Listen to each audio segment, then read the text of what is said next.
Hi everyone, my name is Danny. I am one of the naturalists with San Diego Whale Watch, and today I'm going to tell you about one of the very cool, uncommon, and interesting creatures that we get to see here off Southern California from time to time, and that is the by-the-wind sailors, also known as Velella. And this is something that we can see during the early summer, even in the late spring, both on the beach and on the whale watching boat, if you're lucky enough to catch this ecological phenomenon with us on one of our whale watching tours. By-the-wind sailors are hydrozoans, a type of cnidarian, which means that they are animals closely related to jellyfish and corals. They can be found around the world and are more common in warmer waters, which is why we here in Southern California, and specifically in San Diego, keep an eye out for them in the late spring and early summertime.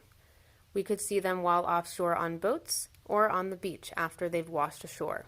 When we find them, either in the open ocean or on the beach, we could find just a few individuals, but we could also find hundreds to thousands in one small area.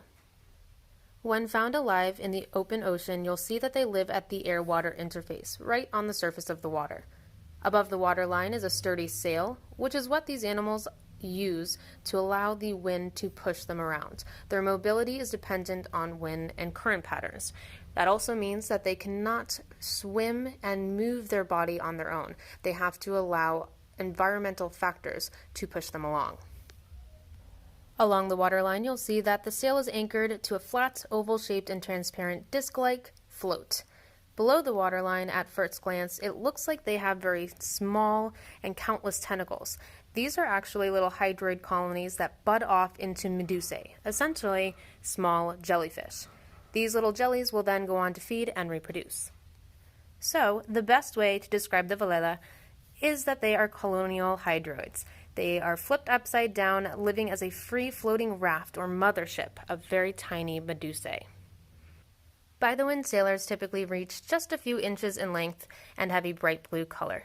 This pigmentation may serve as camouflage and also provides protection from harmful sun rays. If found on the beach, they will appear bleached in color, so you might not see that bright blue pigmentation if they've been sitting on the sand, in the sun, and out of water for a long time. Velella do have stinging cells, and they can use those stinging cells to trap tiny plankton for food.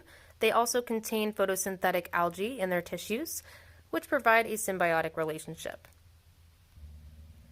The sailors, in turn, can be preyed upon by nudibranchs, or sea slugs, and even the mola, the world's largest bony fish that we can also see here in San Diego.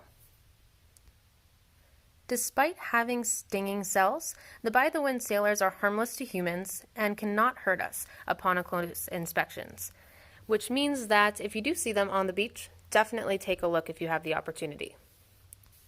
But remember, although this is a very cool phenomenon that we're lucky enough to see in San Diego on occasion, it is not very common, so keep your eyes peeled.